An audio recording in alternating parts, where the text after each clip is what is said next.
تو زمین کتنی بڑی نعمت ہے جو اللہ نے آپ کے لیے بنائی ہے۔ اس زمین کو پگھوڑا بنایا گیا ہے، اس زمین کو سکن یعنی رہنے کی جگہ بنائی گئی ہے۔ اس زمین کو اس لیے بنایا گیا ہے کہ دن کو ہم کام کاج کر سکیں اس میں چل پھر کر، اور رات کو ہم سکون کی زندگی سو سکیں۔ اس زمین کو اس لیے بنایا گیا ہے کہ دن میں جو تھکاوٹ ہے، جو اس میں ہلال ہے، کام کی وجہ سے ہمارے بدن میں کمزوری پیدا ہو گئی ہے، رات کے وقت ہم سو جائیں تاکہ ہماری یہ کمزوری ختم ہو جائے، کوئی کام نہ کریں، صرف سو رہے ہیں۔ نتیجہ یہ ہے کہ صبح جب اٹھیں گے آپ تر و تازہ ہوں گے، تر و تازہ، پھر گویا کہ آپ نئی زندگی آپ کو مل گئی ہے۔ یہ نیند بھی ایک قسم کی چھوٹی موت ہے، اگر اللہ چاہے تو اس سے اٹھائی نہ، لیکن اللہ اٹھا دیتا ہے کہ یہ چھوٹی سی موت مل گئی، تاکہ آپ کبھی انکار نہ کریں کہ موت نے بھی آنا ہے۔ ہر روز ایک دفعہ دو دفعہ سونا ہوتا ہے، تو موت تو ہر روز آتی ہے، لیکن وہ تھوڑے سے وقت کے لیے ہوتی ہے، بعد والی موت آئے گی جو کافی سارے وقت کے لیے ہوگی۔ پھر اللہ تبارک و تعالی بڑی عظمت کے ساتھ بیان کر رہا ہے، بتاؤ آسمانوں اور زمین کو کس نے خلق کیا ہے، بتاؤ بلندی سے پانی کس نے نازل کیا ہے۔ پھر اللہ فرماتا ہے ہم نے اس سے آپ کے لیے پر رونق باغات پیدا کیے ہیں۔ جب باغ میں آپ جاتے ہیں، مختلف پھل لگے ہوئے ہوتے ہیں، بڑے خوش ہوتے ہیں کہ یہ میرا باغ پھل پھول رہا ہے، اس میں فلاں پھل لگا ہوا ہے، فلاں پھل لگا ہوا ہے۔ ما کان لکم ان تنبتوا شجرہا، آپ میں طاقت نہیں تھی کہ ان درختوں کو اگا سکیں، یہ سب کچھ اللہ تبارک و تعالی نے آپ کے لیے پیدا کیا ہے۔ تو گویا اللہ کہتا ہے زمین میں نے آپ کے لیے بنائی ہے، زمین کے لیے جس خوراک کی آپ کو ضرورت ہے، سبزیاں میوے وغیرہ، وہ سب میں نے آپ کے لیے پیدا کی ہیں۔ سورہ واقعہ بہت اچھی صورت ہے، اگر انسان اچھی طرح سمجھتا ہو تو رونگٹے کھڑے ہو جاتے ہیں۔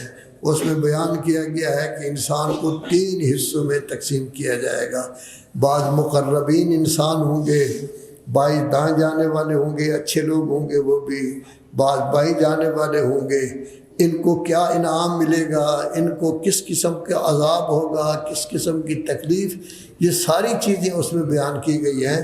اس کے دوسرے رکوع میں آخر میں یہ کہا گیا ہے افرأیتم ما تحرثون، یہ کھیتی باڑی جب تم کرتے ہو کیا یہ صرف سمجھتے ہو کہ بس ہم ہی ہیں، ہم کر رہے ہیں؟ نہیں، زمین تو میں نے پیدا کی ہے، پانی کی ضرورت ہے وہ میں نے پیدا کیا ہے، زمین کے اندر قوت کہ وہ چیز کو اگائے یہ میں نے پیدا کی ہے۔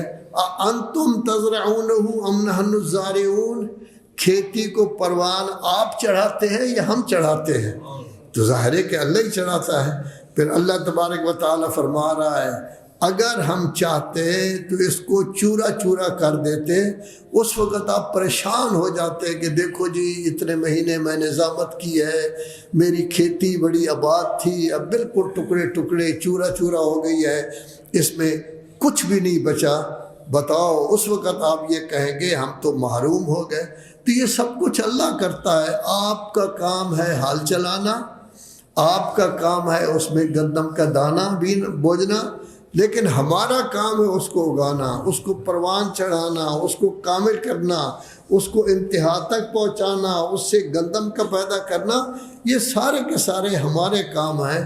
تو جب ہمارے کام ہے تو یہ سارا انعام ہم نے آپ کو دیا ہے، اسی سے تمہاری زندگی ہے، پانی اور اناج کی وجہ سے کھا کر استعمال کر کے آپ زندہ ہو رہے ہو، یہی چیزیں ہم نے آپ کو دی ہیں۔ ہر وقت ہماری نعمتوں کی بارش آپ پر ہو رہی ہے، ہماری نعمتوں کو شمار کرو تو شمار تم نہیں کر سکتے۔ کیا اس کے بعد بھی تمہیں شک ہے کہ اللہ ہے؟ کیا اس کے بعد بھی تم یہ سمجھتے ہو کہ اور کوئی دلیل تمہیں چاہیے کہ جس میں توحید کا درس آپ کو دیا جائے؟